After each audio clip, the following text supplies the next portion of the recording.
ఎంతమందికి fish fry అంటే ఇష్టం? నాకైతే కమెంట్ చేసేయండి.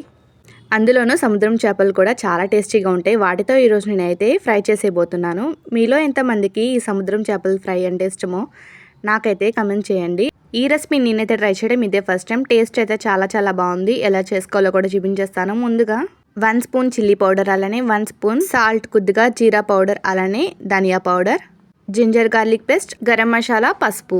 ఈ స్పైసెస్ అన్నిటిని కొద్దిగా నిమ్మరసం అయితే వేసుకోండి. స్పైసెస్ అన్నిటిని కలిపేసుకోండి. ఈ కలిపిన స్పైసెస్ అన్నిటిని ఇప్పుడు ఈ స్పైసెస్ అనేవి చేప ముక్కలకు బాగా పట్టేలాగా మొత్తం అప్లై చేసుకోండి. అలానే 4-5 పచ్చిమిర్చి, వీటన్నిటిని కలుపుకోండి. 30 మినిట్స్ వరకు మ్యాగ్నేట్ చేసేసి పక్కన పెట్టేసుకోండి.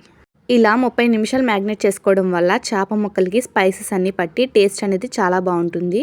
ఇప్పుడు ప్యాన్ పెట్టుకోండి. 3 స్పూన్స్ వరకు ఆయిల్ అయితే వేసుకోండి. అది బాగా హీట్ అయిన తర్వాత చేప ముక్కల్ని మంచి కలర్ వచ్చేంత వరకు వేయించుకోండి. నిమ్మరసం పిండుకొని ఆనియన్ కాంబినేషన్తో తింటే టేస్ట్ అదిరిపోతుంది. సబ్స్క్రైబ్.